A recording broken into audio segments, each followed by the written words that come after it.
Sir, ಈಗ notice ಕಳೆದ 2 ವರ್ಷದಿಂದ ಕೊಟ್ಟಿದ್ರಿ. ಆದ್ರೆ ಈಗ ಸಾಮಾಜಿಕ ಜಾಲತಾಣದಲ್ಲಿ ಬರ್ದಿರುವಂತ ಆಯಾಮ ಹೇಗಿದೆ ಅಂದ್ರೆ, ಬಿಗ್ ಬಾಸ್ ಶುರುವಾಯ್ತು, ಸರ್ಕಾರಕ್ಕೂ ಮೈಲೇಜ್ ತಗೊಬೇಕಿತ್ತು, ಆ ಕಾರಣದಿಂದ ಇವಾಗ ಕ್ಲೋಸ್ ಮಾಡಿಸಿದ್ದಾರೆ.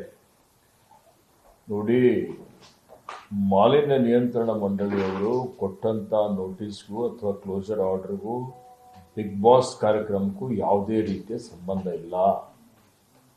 ಆ ಒಂದು ಸ್ಥಳದ ಮಾಲೀಕರೇನಿದ್ದಾರೆ ಅವರೇನು ಇವತ್ತೊಂದು ಅಲ್ಲಿ ಕಾರ್ಯಕ್ರಮಗಳನ್ನು ನಡೆಸ್ತಾ ಇದ್ದಾರೆ, ಅದಕ್ಕೆ ಅವರು ನಿಯಮಾನುಸಾರ ಮಾಲಿನ್ಯ ನಿಯಂತ್ರಣ ಮಂಡಳಿಗೆ ಅರ್ಜಿಯನ್ನು ಹಾಕಿ CFE ಮತ್ತು CFO ಅನ್ನು ಪಡಿಬೇಕಾಗಿತ್ತು.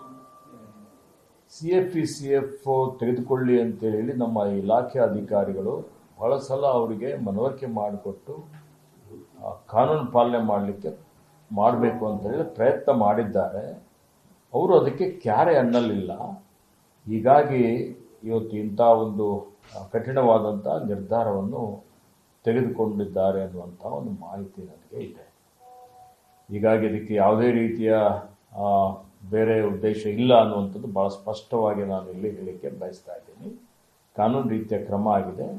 ಅವರು ಈಗಾಗಲೇ ಸರ್ವೋಚ್ಚ ನ್ಯಾಯಾಲಯಕ್ಕೆ ಹೋಗಿದ್ದಾರೆ ಅನ್ನುವಂಥದ್ದು ಮಾಹಿತಿ ಇದೆ. ಉಚ್ಚ ನ್ಯಾಯಾಲಯಕ್ಕೆ ಹೋಗಿದ್ದಾರೆ. ಸರ್, ಈಗ ನೋಟಿಸು ಕಳೆದ 2 ವರ್ಷದಿಂದ ಕೊಟ್ಟಿದ್ರಿ. ಆದ್ರೆ ಈಗ ಸಾಮಾಜಿಕ ಜಾಲತಾಣದಲ್ಲಿ ಬರ್ದಿರುವಂತ ಆಯಾಮ ಹೇಗಿದೆ ಅಂದ್ರೆ, ಬಿಗ್ ಬಾಸ್ ಶುರುವಾಯ್ತು, ಸರ್ಕಾರಕ್ಕೂ ಮೈಲೇಜ್ ತಗೊಬೇಕಿತ್ತು, ಆ ಕಾರಣದಿಂದ ಇವಾಗ ಕ್ಲೋಸ್ ಮಾಡಿಸಿದ್ದಾರೆ. ನೋಡಿ, ಮಾಲಿನ್ಯ ನಿಯಂತ್ರಣ ಮಂಡಳಿಯವರು ಕೊಟ್ಟಂತ ನೋಟಿಸ್ಗೂ ಅಥವಾ ಕ್ಲೋಸರ್ ಆರ್ಡರ್ಗೂ ಬಿಗ್ ಬಾಸ್ ಕಾರ್ಯಕ್ರಮಕ್ಕೂ ಯಾವುದೇ ರೀತಿಯ ಸಂಬಂಧ ಇಲ್ಲ.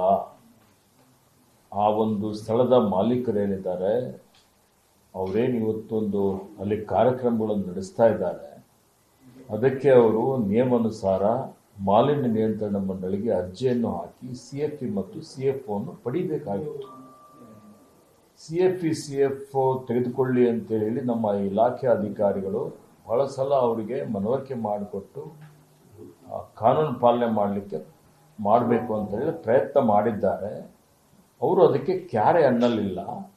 ಹೀಗಾಗಿ ಇವತ್ತು ಇಂಥ ಒಂದು ಕಠಿಣವಾದಂಥ ನಿರ್ಧಾರವನ್ನು ತೆಗೆದುಕೊಂಡಿದ್ದಾರೆ ಅನ್ನುವಂಥ ಒಂದು ಮಾಹಿತಿ ನನಗೆ ಇದೆ. ಹೀಗಾಗಿ ಅದಕ್ಕೆ ಯಾವುದೇ ರೀತಿಯ ಬೇರೆ ಉದ್ದೇಶ ಇಲ್ಲ ಅನ್ನುವಂಥದ್ದು ಭಾಳ ಸ್ಪಷ್ಟವಾಗಿ ನಾನು ಇಲ್ಲಿ ಹೇಳಲಿಕ್ಕೆ ಬಯಸ್ತಾ ಇದ್ದೀನಿ. ಕಾನೂನು ರೀತಿಯ ಕ್ರಮ ಆಗಿದೆ. ಅವರು ಈಗಾಗಲೇ ಸರ್ವೋಚ್ಚ ನ್ಯಾಯಾಲಯಕ್ಕೆ ಹೋಗಿದ್ದಾರೆ ಅನ್ನುವಂಥದ್ದು ಮಾಹಿತಿ ಇದೆ. ಉಚ್ಚ ನ್ಯಾಯಾಲಯಕ್ಕೆ ಹೋಗಿದ್ದಾರೆ.